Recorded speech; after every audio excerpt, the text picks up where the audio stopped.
aming bilog. Hello! Dito kami ngayon sa bundok, magkukopra.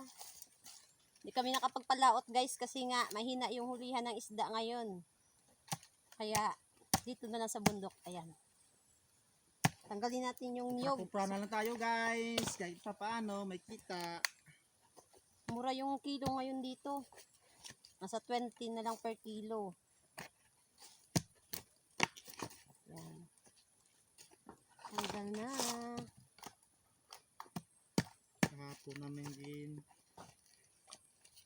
biniyak to guys. Ngayon lang namin gilukad para hindi mahirap tagalin sa bao. Kasi nainitan siya.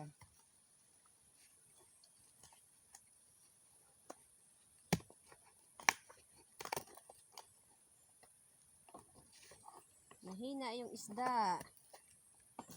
Dito muna sa bundok. Maghahanap buhay. Charot.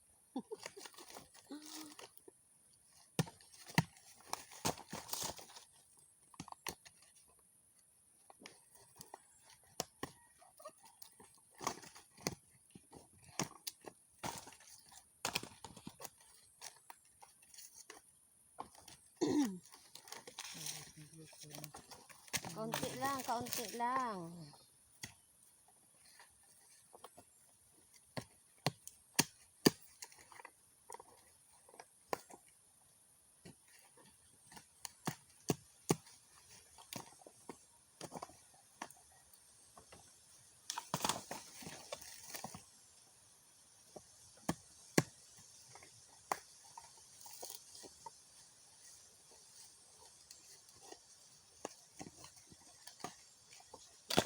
Kahit ano lang guys, diba? Ayan o. Ayan ang aming nyog. Ayan. Doon pa sa kabila guys. Oh. Malimang tumpok guys. Doon pa sa kabila. Kapi namin 300 na buo. Kapi namin to biniyak guys para ngayon malambot na siya, tanggalin sa kanyang bao. Ayan.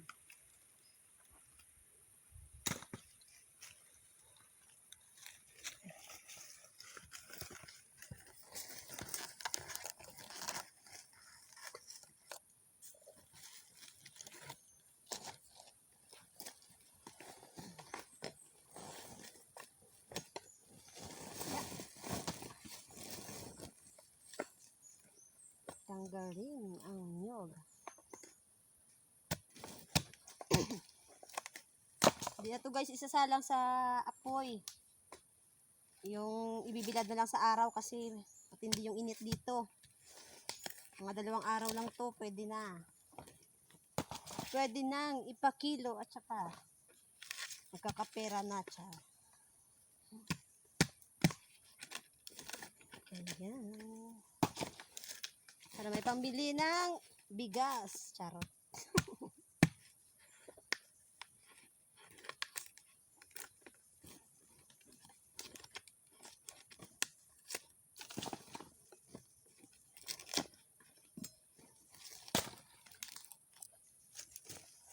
Kahit ano lang ang Buhay probinsya. kahit ano lang yung ano. Masipag, may ilalaga. May sa bundok, may sa dagat. Pag mahina yung sa dagat, dito sa bundok maghahanap. So, may pambili ng asin. Asin pa dito.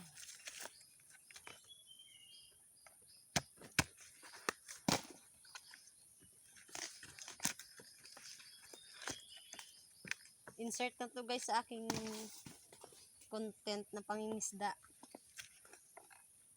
Ilang araw hindi nakapagpalaot, mga 1 linggo na. Kaya ito muna.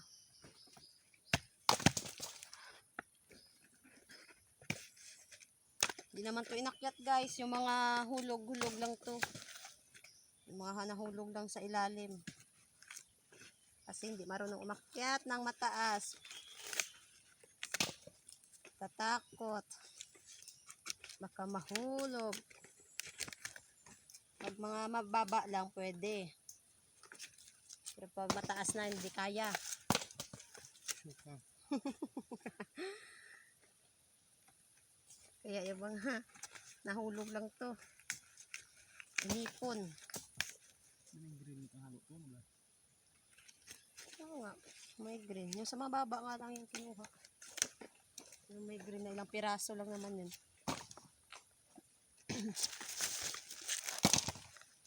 Diba?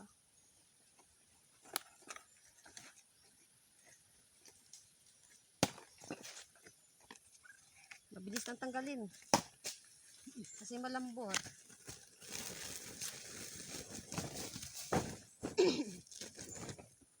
Ang oras natin ngayon ay alas 2:05 ng hapon. Sa umaga, busy. Kasi may estudyante. Umuwi. Tuwing tanghali.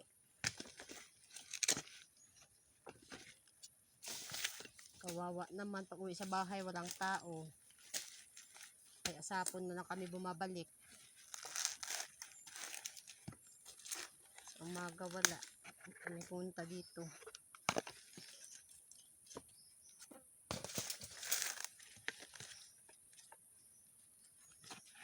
Thank you sa mga nag-subscribe, sa mga bago kong subscriber. Maraming salamat po.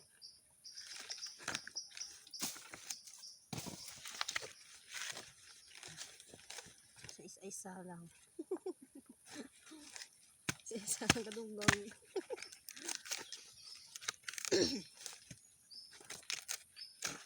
Sa mga nagtatanong, taga-Antique po ako. Ito po yung mga hanap buhay namin dito. Tsaka yung pag-aani, paggagapas ng palay, yung mga ganyan.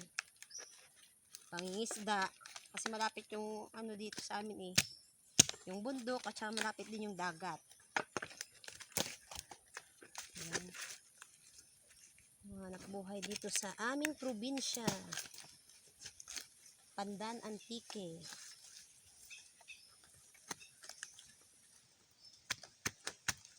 Pa-like po ulit ako at pa-subscribe sa mga silent viewers ko po na hindi po nakapag-subscribe.